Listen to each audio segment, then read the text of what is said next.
بسم الله الرحمن الرحيم إن الحمد لله نحمده ونستعينه ونستغفره ونعوذ بالله من شرور أنفسنا وسيئات أعمالنا من يهده الله فلا مضل له ومن يضلل فلا هادي له وأشهد أن لا إله إلا الله وحده لا شريك له وأشهد أن محمدا عبده ورسوله يا أيها الذين آمنوا اتقوا الله حق تقاته ولا تموتن إلا وأنتم مسلمون يا أيها الناس اتقوا ربكم الذي خلقكم من نفس واحدة وخلق منها زوجها وبث منهما رجالا كثيرا ونساء واتقوا الله الذي تساءلون به والأرحام إن الله كان عليكم رقيبا يا أيها الذين آمنوا اتقوا الله وقولوا قولا سديدا يصلح لكم أعمالكم ويغفر لكم ذنوبكم ومن يطع الله ورسوله فقد فاز فوزا عظيما أما بعد فإن أصدق الحديث كتاب الله تبارك وتعالى وخير الهدي هدي محمد صلى الله عليه وسلم وشر الأمور محدثاتها وكل محدثة بدعة وكل بدعة ضلالة وكل ضلالة في النار بوكي جلتي نونغي سانت بروم بي سبحانه وتعالى دي ساكو سيمم ديمبال دي ساكو سيمم اك جيغال دي كو ñaan mu musal ñu sunuy ayu bakkan ak sunuy ñaawte fi jëf di seedane amul benn buur bu ñu war a jaamu ci dëgg kurul moom yàlla subhanahu wa ta'ala di seede ne moom moo yónni yenente bi sallallahu alayhi wa alihi wa sallam mu di jaamam ba muhammad sallallahu alayhi wa alihi wa sallam mu di jaamam di ndawam di dénk sunu bopp di leen dénk ragal borom bi subhanahu wa ta'ala te mooy wattu ay ndigalam def li nga xam ne moom la yàlla subhanahu wa ta'ala digle waaye bàyyi li nga xam ne moom la yàlla subhanahu wa ta'ala tere comme nim ñu ko dénkee yenente bi sallallahu alayhi wa alihi wa sallam daan ko saxoo di ko dénk gaaya saa su ne comme si ñetti ay yooye nga xam ne daan na ko jàng si xutbatul xaaja gannaaw loole mbokki jullit yi ñuy seede ne kàddu yi gën a dëggu ci kàddu yi mooy waxi borom bi subhanahu wa ta'ala moom yàlla subhanahu wa ta'ala waxam rek kay dëgg waaye yoon wi gën a jub ci yoon yi mooy yoonu yenente bi sallallahu alayhi wa alihi wa sallam di ak njubam lépp lu wuuteeg loole la ñuy tuddee lu ñu sos bidaa la lépp lu ñu sos bidaa la te bidaa ak réer la sawara rek la yóbbu boroomam aliyaadu billah mbokk jullit yi ñu yéene daldi tàmbali ab jotaay ci jàngat benn téere bu am solo ci téere ahli sunna wal jamaa ci masala mu am solo ci bunt bu mag di bunt bi di buntu pas-pas téere bañ sa tànnoon di aqidat al imam malik rahimahullahu taala lil imam abi muhammad ibn abi zayd al qayrawani rahimahullahu taala ba nga xamee ne nekk nañ ci société boo xam ne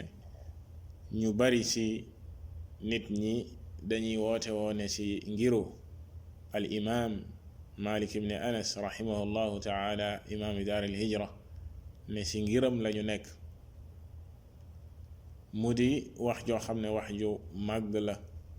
ki nga xam ne dafay ngiru imam bu màgg bi di al imam malik rahimahullahu taala war naa xam ngir googee ci lan la lalu waaye bokk na ci li gën a màgg ci li nga xam ne ci moom la war a royee imam bu màgg boobee te imam bu màgg boobee gën a ràññeeku ci loolee ci njiiti ahli sunna yi wal jamaa de al imam malik rahimahullahu taala muy buntu bi di buntu pas-pas ba tax na ki nga xam ne dafay ngiroo ngiram war naa xam kan moo doon al imam malik rahimahullahu taala ak lan moo doon pas-pasam balaa sax nga koy roy si lii nga xam ne moom la ñuy tuddee al furu' al fiqhiyya di branche yi nga xam ne mooy jàngale wàllu fiqh ak dégg sa diine ak faram-fàcce yi nga xam ne moom la ñuy jaamoo yàlla subhanahu wa ta'ala. kon li jiitu mooy base ba mooy asaas bi di fondement bi nga xam ne jullit bi si lay tabax diineem mooy pas-pasam. ñu gis na nag ñu baree bari si ñi woote woo ne si ngiru Malik la ñu bokk si al mutaaxirin di ñi ñëw si mujjum jamono dañuy askanoo si imam bu mag boobee ba noppi di wuuteeg moom si aslul usul, di wuuteeg moom si lii nga xam ne mooy cosaan yi di pas-pas. ñu gis ne pas-pas bii nga xam ne ci la imam bu mag bii di al imam Malik rahimahullahu taala nekkoon di pas-pas ahli sunna wal jamaa, ñu bari si ñi mujj si ñi ngirowoo ngiru Malik dañoo wuuteeg moom si pas-pas boobee. kon dina dina am solo ñu jàngat téere boo xam ne dafay wax si pas-pasu al imam Malik rahimahullahu moo doon lan, imam bu mag bii lan moo doon pas-pasam, ngir képp koy roy si wàllu fiqh nga roy ko si cosaani li jiitu fiqh te mooy pas-pas, nga jéem ko roy si pas-pas boobee. bu fekkee yow doyloo nga ko sa wàllu jaamu yàlla, sa wàllu diine, sa wàllu branche yi nga xam ne mooy fiqh di na ngay jaamoo yàlla subhanahu wa ta'ala si ak faram-fàcce, ngir la waaye nga roy ko si li nga xam ne mooy cosaani te mooy pas-pas. kon loolee moo di jubluwaay bi ngir am ay jotaay si nafar téere bu mag bi nga xam ne ki ko dajale ak ki ko bind mooy ibn abi zayd al qayrawani rahimahullahu taala. moom it mi nga xam ne téereem bale di ar risala ñu bari si sunum réew dañ koy jàng si majalis yi di ko jàng si daara yi, di téere boo xam ne naam si al fiqh lay wax, waaye it jiital na sa muqaddima boo xam ne bu ama am solo la si al fiqh al akbar di fiqh bu màgg bi mooy pas-pas. donte ne it muqaddima boobee di laytaay bu am solo boobee nga xam ne al imam ibn abi zayd rahimahullahu taala laytaayale na ko téeram ba, ñu bari si ñoom dañ koy jàng nii rek, waaye la mu làmboo si pas-pas ahlu sunna wal jamaa doo ko fekk si ñoom, waliyaadu billah. kon loolee lépp dafay waral nit ki delluwaat di taxaw seetlu ana lan moo waral problème bu mag boobee. nit ki di ngiru Malik ba noppi wuuteeg moom si pas-pas, wuuteeg kadalika kàngaami madhab al imam Malik rahimahullahu taala, comme niñ koy junjee si laytaay wi si biir insha allah, nga xam ne si pas-pas ahlu sunna la ñu nekkoon. pas-pas boobee nga xam ne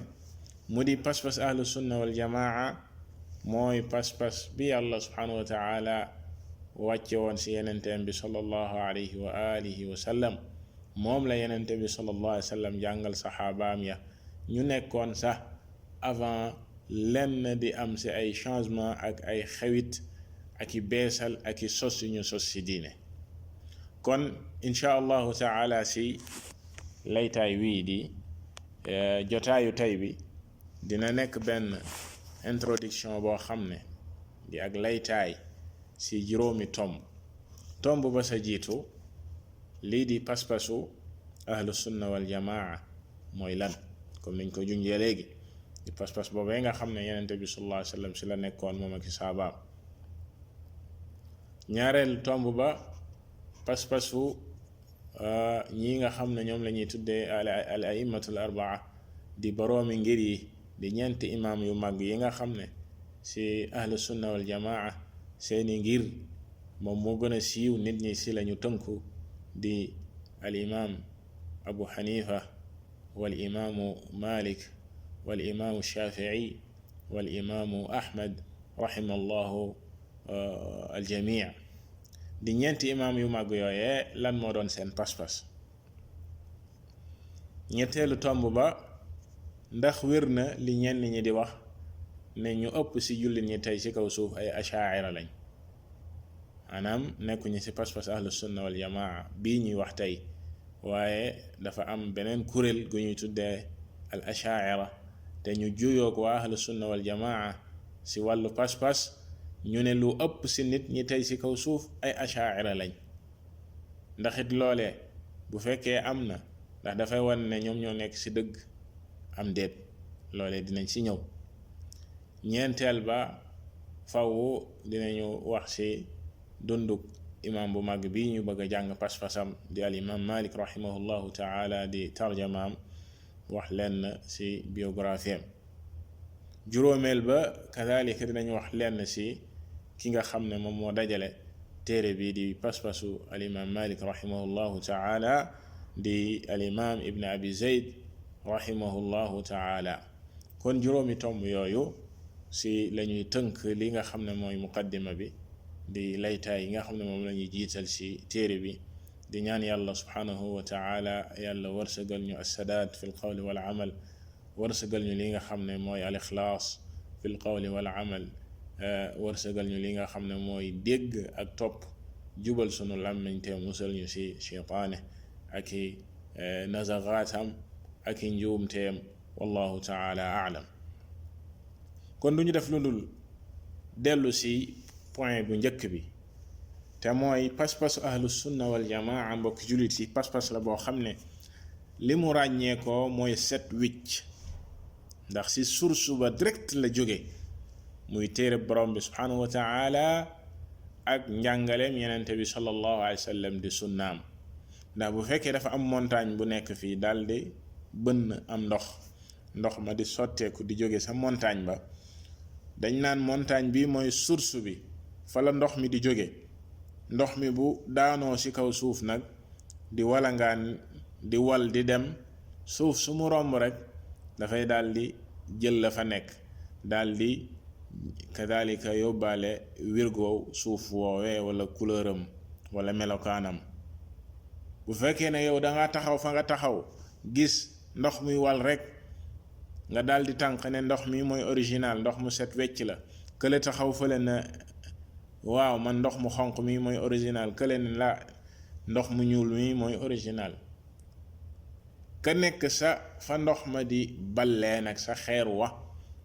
moom nga xam ne dafay xaar ndox mi bu ballee ci xeer yu balaa muy laal suuf mu tànk sax amul werante ne ndox moomee moo gën a set ndox moomee moo gën a wér. lii di pas-pas ahlu sunna wal jamaa nag ci alxuraan ak sunna mooy source ba foofee la ko jullit bi war a tànqee bu fekkee namm na am pas-pas bu wér bu fekkee namm na am pas-pas bu set wicc boo xam ne dara laalu ko. kon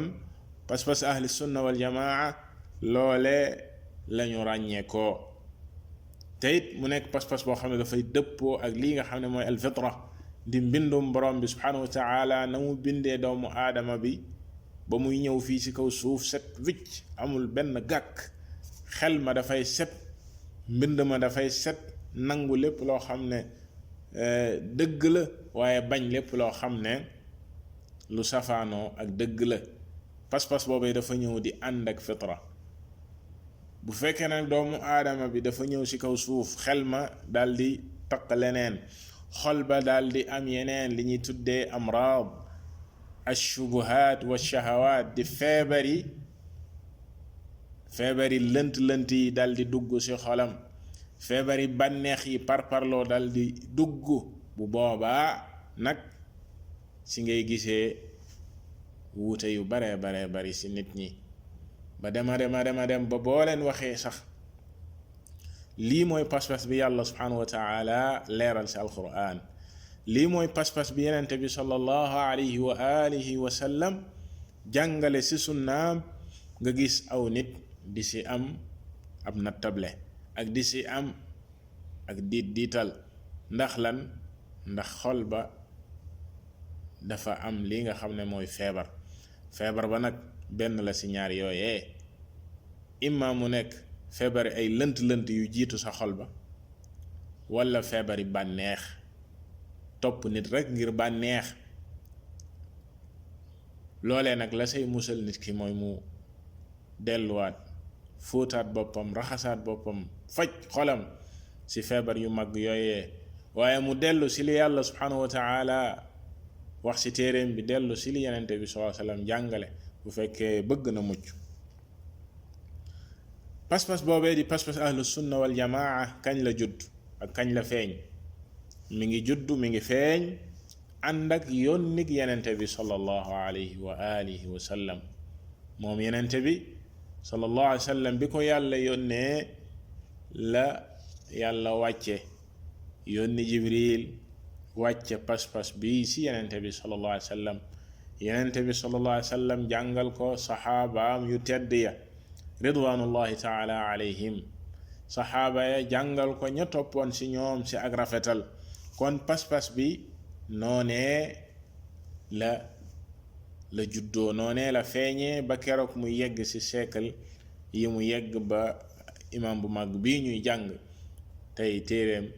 di pas-pasam nga xam ne mi ngi bokkoon ci atbaau taabiin al imam Malik rahimahullahu taala, nga xam ne ñoom ñoo gënoon a jege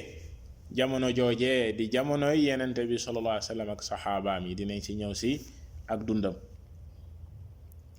yeneen pas-pas yi nag kañ lañu judd?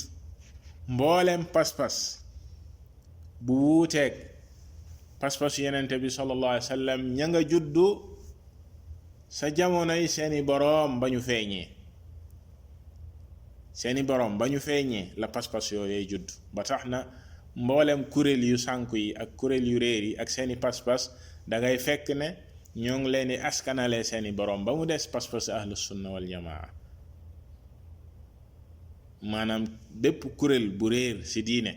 ak bépp kuréel boo xam ne yor na pas-pas bu jadd yoon pas-pasu alxuraan ak sunna da ngay fekk kuréel yooyee ñu koy askanale seeni boroom. nga dégg ñu naan aljahmiya di ko askanale Jahm ibnu Safwan mi nga xam ne moo ko siiwal moo ko tasaare moo ko wesaare, donte ne moom sosu ko ko sos moo di aljaad ibni Dirham. waaye ba nga xamee ne Jahm ibnu Safwan ñëw na siiwal ko wesaare ko tasaare ko ñu askanale ko pas-pas boobee muy aljahmiya. kadhalika almu'tazila mi ngi dellu si i'tizal Waasil ibni Ata ak kamu àndaloon si majlis alxasan Amr ibnu Ubayd. ñoom ñaar bi ñu jengee daldi génn si li nga xam ne mooy daara alxasan di jotaayu xasan al basri nga xam ne si taabiin yi la bokkoon, nekkoon si pas-pas ahlu sunna wal jamaa. ñu daldi juuyoog moom daldi sos seen daara ber seen daara ñu askanale leen seen pas-pas boobee ñu tuddee leen al mu'tazila. kadhalika noonu ar rawafid noonee at tijaniya ñu ngi koy askanale Ahmad at Tijani. noonee kuréel gu ñëw rek ak kañ koy askanale ba mu des ahlu sunna wal jamaa. lan moo tax ñu tuddee leen ahlu sunna? ngoy gi ñu ngoy ci sunna yenente bi sallallahu alayhi wa alihi wa sallam. amuñu tur woo xam ne dafay ràññeeku ci diine ji nga xam ne moom la yàlla subhanahu wa taala wàcce. duñu askanoo ci nit, kon seen pas-pas delluwul ci kenn ku ñëw gannaaw yenente bi sallallahu alayhi wa sallam ñuy askanoo du dellu ci moom, déedéet comme ni mu amee ci yeneen kuréel yi. waaye ñoom ñi ngi askanale seen bopp yenente bi sallallahu alayhi wa sallam ak as-salafu saalih di saxaaba yu baax yooyu nga xam ne ñoo ko doon woon ci loolu te changé wuñu dara. moo tax boo déggee as-salafiyya du aw tur woo xam ne comme tur yële la, ndax nisba la, maanaam yaa ngi askanal sa bopp ci mag ñu baax ña nga xam ne ñoo fi doon woon yenente bi sallallahu alayhi wa sallam te changé wuñu woon. yenente bi sallallahu alayhi wa sallam taggoon leen ci seen melokaan, taggoon leen ci seen doxalin, taggoon leen ci seen jaar-jaar. yow ngay askanal sa bopp ci ñooñu nga ne man ñi may topp ak ñi may roy mooy ñi yenente bi sallallahu alayhi wa sallam doyloo woon ne xayru nnaasi qarni thumma alladina yalunahum thumma alladina yalunahum. ñi gën ci nit ñi mooy siècle moom yenente bi sallallahu alayhi wa sallam, gannaaw loolee ña topp ci ñoom di taabi'un ya, gannaaw loolee ña topp ci ñoom. kon ñooña yenente bi sallallahu alayhi wa sallam laabal leen, tazkiya leen, yow ngay askanal sa bopp ci ñooñee. kon baatub salafiya loolee lay firi. waaye bokkul ak ñenn ñi nga xam ne dañ koy jéem a ñaawal nañ koy firee. liñ bëggoon leeral foofu mooy kon pas-pasu ahlu sunna li tax ñu tuddoo leen ahlu sunna wal jamaa mooy loolee sunna yenente bi sallallahu alayhi wa sallam rek la ñu doyloo dajaloo si loolu ay mooy jamaa dajaloo si kaw dëgg dajaloo si loolu. boo leen déggee ñu leen di tuddee kadalika ahlul xadiis wal athar maanaam ñooy ñoñi waa xadiis ak lépp loo xam ne lu sax la ndax ñoom li leen yitteel mooy lu sax jóge si alquran lu sax jóge si njàngalem yenente bi sallallahu alayhi wa sallam leneen yitteelu leen. lépp loo leen di wax ci diine na fekk loo xam ne lu am càllale la di dellu ci téere borom bi subhanahu wa taala mbaa muy dellu ci njàngalem yenente bi sallallahu alayhi wa alihi wa sallam ci càllale bu wér mbaa mag ñu baax ñooñee nga xam ne ñoo doon saaba ya nañu déggee woon diine te yenente bi sallallahu alayhi wa sallam taggoon leen laabal leen. kon loolee rekk la du leneen. kon ñi nga xam ne dañ see am ak xelub ñaar ak ñi nga xam ne dañuy jéem di ñaawal tur woowu ak di ko xeex nañu noppal seen bopp te xam ne dëggu yàlla gi moom subhanahu wa taala moom rek moom mooy mujj te dëgg rek kay dëgg. caaxaan lu mu bari ak lu mu fës dëgg day des di nekk dëgg. kon mboolem pas-pas yi nga xam ne dafa ñëw gannaaw yenente bi sallallahu alayhi wa sallam si gannaawam lañu judd te loole dafay dugg si moytuloo gu yenente bi sallallahu alayhi wa sallam moytuloo woon xeet wi lañuy sos si gannaawam ba mu waxee ne wa iyaakum wa muxdathati al umur fa inna kulla muxdathatin bid'a wa kulla bid'atin dalaala. maa ngi leen di wattuloo maa ngi leen di moytuloo lañuy sos di ko beesal si diine si mbir yi lépp loo xam ne si diine la bokk nga gis sa lu bees loo xam ne yenente bi sallallahu alayhi wa sallam jàngalewu ko woon xamu ko woon saxaaba yi nekkuñu woon si loolee muxdatha lañ koy tuddee lu ñu beesal lu ñu xewal. yenente bi sallallahu alayhi wa sallam nee na ngeen ko wattu na ngeen ko maytu ndax loolee lépp ay bidaa lañ koy tuddee te bépp bidaa ak réer la. bul sonal sa bopp jël ko muy règle bu mag bu yenente bi sallallahu alayhi wa sallam wax. wa kulla bid'atin dalaala règle la bu général boo xam ne bàyyiwul dara lépp loo xam ne lu ñuy sos ci diine la gannaaw yenente bi sallallahu alayhi wa sallam moo xam ci pas-pas la wala ci buntu jaamu yàlla yi la wala lenn lu aju ci diine noppalal sa bopp xam ne ak réer la te fa muy mujj ak boroomam waliyaazu billah comme nañ ko jiitala woon ci laytaay wi mooy sawara comme ni ko yenente bi sallallahu alayhi wa alihi wa sallam waxee. kon mbokk jullit yi lii mooy pas-pasu ahlu sunna wal jamaa. kon xam nañ fan la pas-pas boobu juddoo ak fan la sosoo ak lan mooy source ba muy alquran ak sunna. ñii nga xam ne nag ñooy boroom ngir yeñ leen waxoon sànq di Abu Hanifa ak Malik ak Ashafii ak Ahmad aimma yu mag yooyee rahimahumullah ñi ngi nekkoon ci pas-pas ahlu sunna wal jamaa comme ni ko Cheikh Abdul Muhsin al Abbad xafidahu llahu taala di wax ci ba muy shara muqaddimat risala ibn abi zayd mii ñuy wax al Qayrawani rahimahullah ci qatful jana addaani ci téeram bu mag boobee mu ne al a'immatu al arbaa mu ne min a'immati ahli sunna al imam abu xanifa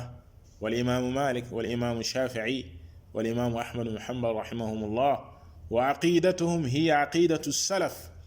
min alsaxaabati wa man saara ala nahjihim. seen pas-pas boroom ngir yooyee di imaam yu mag yooyee ci diine seen pas-pas moo doon pas-pasu ahlu sunna ci mag ñu baax ñi fi jiitu woon commencé ko ci saaba ya ak ñi jaar ci seen yoon. aima yooyu ci loolu lañ nekkoon. Malik ci pas-pas boobu la nekkoon.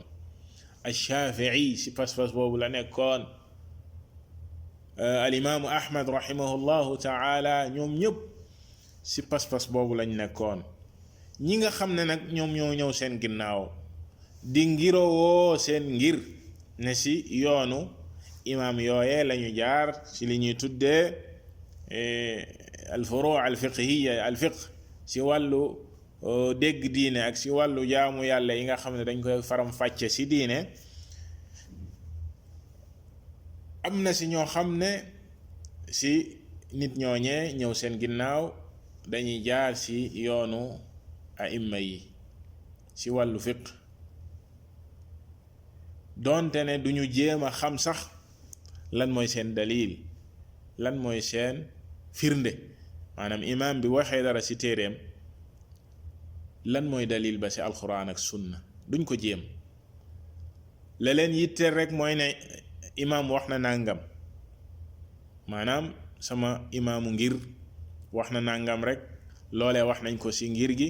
wér na si ngiru Maalik loolee doy na ma sëkk saa may jéem a xam loolee lan mooy dalilam si alquran lan mooy dalilam si sunna ndax yow kañ la royloo mooy yenente bi sallallahu alayhi wa alihi wa sallam yàlla subhanahu wa taala li mu wàcc si yow mooy téeréem bi alquran imaam yi dañoo ñëwoon di jàngal nit ñi loola kenn ku nekk si ñoom da daan delloo nit ñi si dalil ba kenn ku nekk si ñoom daan na wax ne bu fekkee dalil wér na jël leen ko bàyyi sama wax bu fekkee sama wax dafa ñëw di wuuteeg dalil kenn ku nekk si ñoom daan na wax loolee ku si bëgg ak yaatal na dellu si muqaddimat asl sifat as-salaa li al-allaamat al-albaani rahimahullahu taala dana fa fekk ay wax yu ama am solo si boroom ñeenti ngir yi kenn ku nekk si ñoom lam daan dénkaane si fonk li nga xam ne mooy dalil di firnde ak li nga xam ne mooy preuve bu jóge ci alquran ak sunna ak sànni li nga xam ne mooy topp maanaam al toppe boo xam ne nit ki lu mu wax rek yow da nga koy jël 100% jéemoo xam sax lan mooy firnde ba ci alquran ak sunna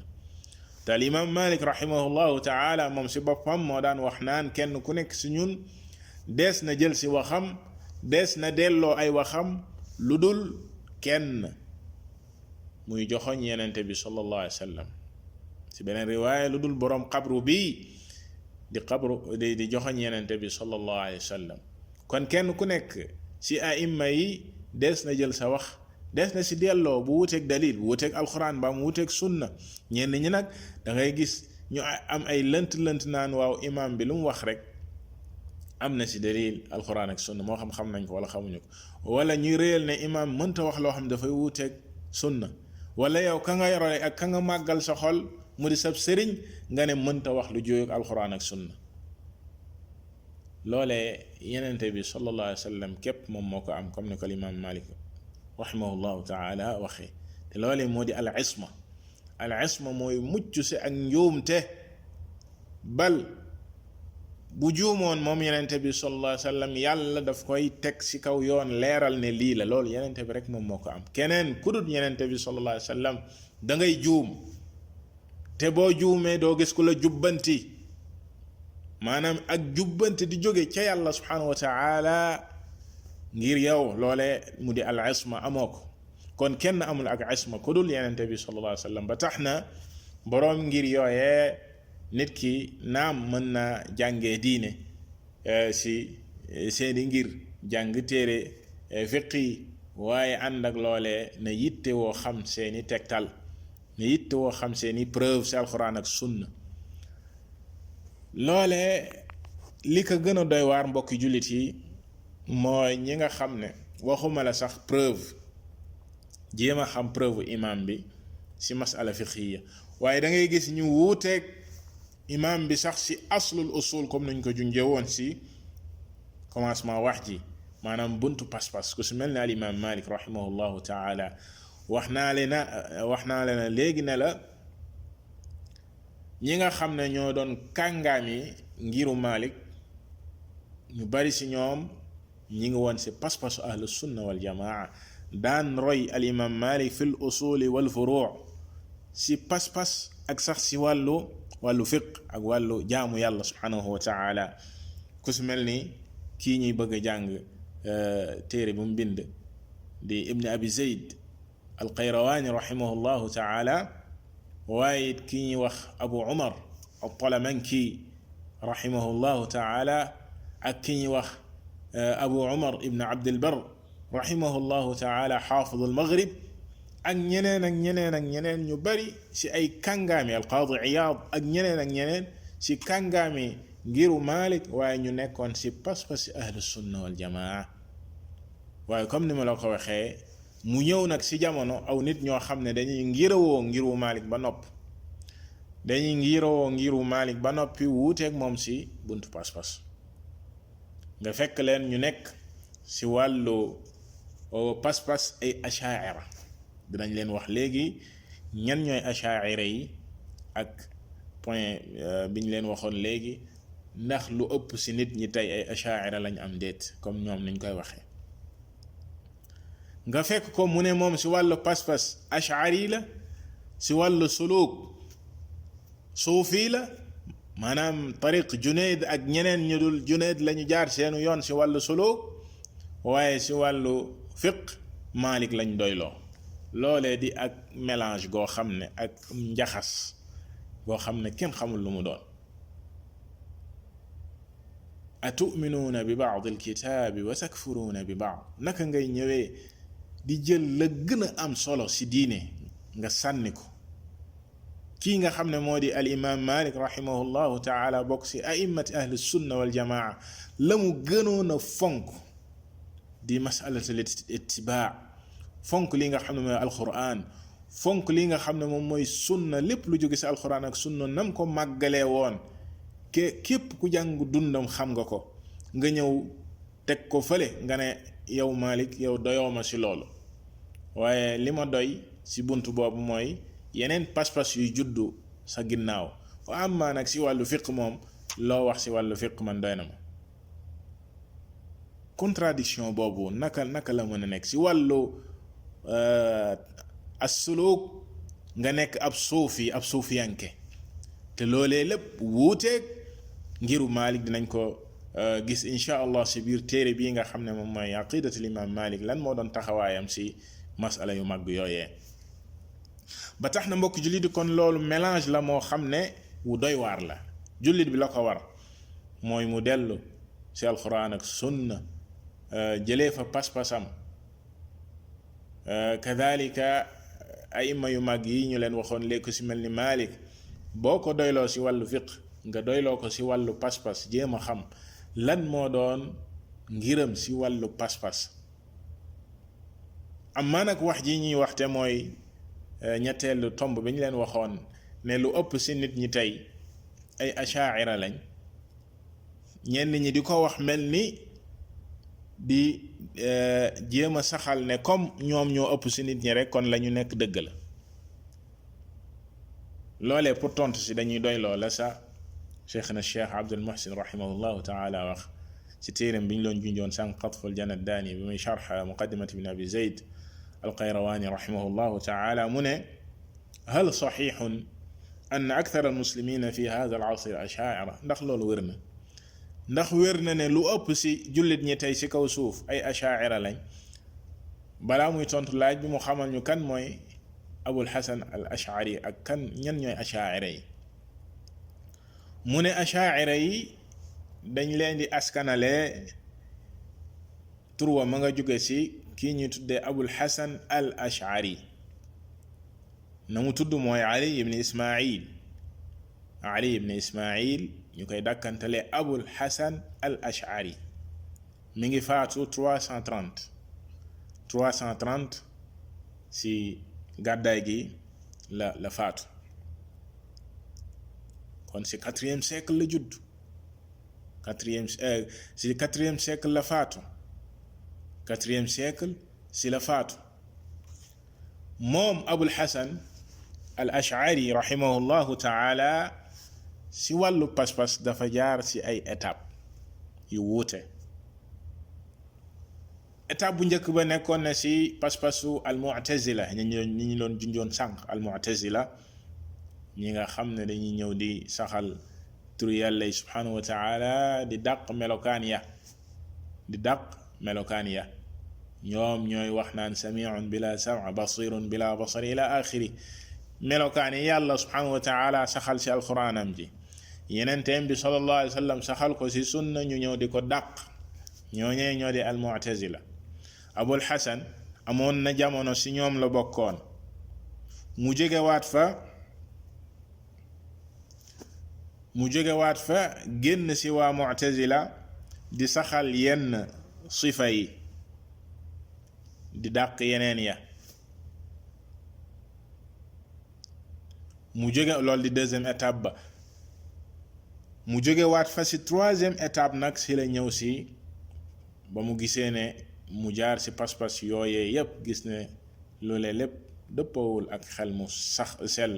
dëppoowul ak dëgg mu jëlug dundaam rahimahullahu taala mu ñëw si pas-pas ahlu sunna wal jamaa kon si troisième étape am la tuub dellu si pas-pas ahlu sunna wal jamaa si la taalif téeram boobee di al ibaana mu leeral fa li nga xam ne mooy pas-pasam di pas-pas ahlu sunna wal jamaa ak risaalam boobee mu tuddee ila ahli thagar risala ila ahli thagar leeral fa ne mi ngi si pas-pasu imaam ahli sunna wal jamaa di imaam ahmad rahimahullahu taala leeral pas-pasam moom Abul Hasan si loolee la faatu. ñi nga xam ne nag ñooy ashaira yi di kuréel googu nga xam ne ñoo ngi askanal seen bopp si imam boobee ñoom ña ngi ko topp si deuxième étape bi mu génnee si al-i'tizal ñëw si di saxal yenn melokaan yi di dàq yeneen ya si lañ ko doyloo dal di jaar ci yoonam woowee imaam Abul Hasan rahimahullahu taala dem ba génn si loolu dem si pas-pas ahlu sunna wal jamaa ñoom ñu des si la mu nekkoon donte ne imaam tuub na ko bind na lu koy weddi ñoom ñu des si loolee di saxal yenn yi dàq yeneen yi lu yàlla subhanahu wa taala saxal yeneen teem bi sallallahu alayhi wa sallam saxal ko nga koy dàq ñoo di ashaira yi dañuy saxal yenn sifa yi di tawil yeneen ya di ko dàq te dinañ si ñëw insha allah si ak yaatal. kon ashaira yooyee la ñenn ñi di wax tey ne ñoo ngi représenté si jamono ji si l'islam si jullit ñi 95% loolu la ñuy wax ne 95% la ñuy représenté si jullit ñi maanaam ñu ëpp si jullit ñi tey ay ashaira lañ ndax loolu wér na. Cheikh Abdul Muhsin al Abbad xafidahu llahu taala dafay wax ne أن إثبات مثل هذه النسبة إنما يكون بإحصاء دقيق يؤدي إلى ذلك وهو غير حاصل مجرد دعوة من سخل pourcentage bu mel nii nga ne achaira yi tey si àdduna 95% la ñoom ñoo ëpp si jullit ñi ngir saxal pourcentage bu mel nii lii dafa laaj maanaam saytu ak li ñuy tuddee ihsa recruter bu yaatoo boo xam ne yow da nga xam jullit ñi nekk ci monde bi yépp ak seen pas-pas te noone nee na loolee ak woote woo rek la amul ghayr xaasil amul ak woote woo rek la kan moo la wax lu ëpp ci nit ñay ashaira lañ. ñaareel ba annahu law sullima annahum bi hadihi nisba fa inna al-kathra la tadullu ala as-salama wa sihhat al-aqida bu fekkoon ne sax lu ëpp ci nit ñi ay ashaira lañ bariwaay moom kañ la nekk dalil bariwaay kañ la nekk preuve ne moom mooy dëgg ak bariwaay du tekki ni seen pas-pas dafa wér seen pas-pas dafa mucc ayib mukk bariwaay sax mësta tekki bal contraire bi moom moo am lu ëpp ci nit ñi duñu gëm lu ëpp ci nit ñi duñu gërëm borom bi subhanahu wa ta'ala ñaata yoon la yàlla subhanahu wa ta'ala di ŋàññ li nga xam ne mooy bariwaay majorité kon loole du dalil même bu fekkoon lu ëpp ci waa àdduna ay ashaira lañ tekkiwul ne ñoom ñoo nekk ci dëgg donte ne loolu amul. ñetteel ba mu ne أن مذهب الأشاعرة إنما يعتقده الذين تعلموه في مؤسسات علمية أو تعلموا من مشايخ كانوا على مذهب الأشاعرة. وأما العوام وهم الأكثرية فلا يعرفون شيئا من مذهب الأشعرية، وإنما هم على الفطرة التي دل عليها اعتقاد الجارية في الحديث الذي رواه مسلم. الشيخ عبد المحسن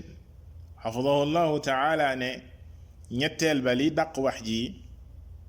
mooy ne lii di pas-pasu achaira yi ña ko fas ak ña ko am mooy ñi ko jàng, moo xam dañ koo jàng ci ay école ak université, wala ñu jàng ko seeni sëriñ yoo xam ne ay achaira lañ woon, jaar ci ay daara ak i sëriñ yoo xam ne ay achaira lañ, ñu jàngal la pas-pas boobu nga fas ko. waaye ñi nga xam ne ñoom la ñu tuddee awaamun naas du ñu ëpp ci nit ñi nga xam ne jànguñu, ñooñe kenn du leen askanalee pas-pas bi ndax lan xamuñu ko sax, waaye ñi ngi des ci alfitra li mbindum yàlla mu njëkk ma. comme jaariya ba ko yenente bi sallallahu alayhi wasallam laajee jàngul xamul dara, waaye bi ko yenente bi sallallahu alayhi wasallam laajee ana yàlla fu yàlla nekk mu ne ko fi sama, kon fitra la. mu ne ko yàlla nga sa féete kaw asamaan, yàlla nga féete kaw asamaan. kon lu ëpp ci nit ñi, nit bu fekkee jàngoo xamoo, kenn du la askanale ne lii da nga koo fas lu dul ñu xamal la ko ba noppi. tey ñu bari ci nit ñi tey même da nga leen di fekk ci waa suufiyanke muy woote woo dara ne moom nangam la, waaye boo ko xamalee woon pas-pas boobu dëgg mooy lan, mu ne la man kay gëwuma lool, man kay xawma lool, naka laay gëmee lool? ci ay pas-pas yoo xam ne ay kéefër la, nekk ci kuréel goo xam ne dafay woote woo ne moom su kuréel googu la bokk. boo ko xamalee ne pas-pas bii day nangam la ak nangam ak nangam la ñuy wax, mu ne ku la ko wax, man kay mosuma gëm lool,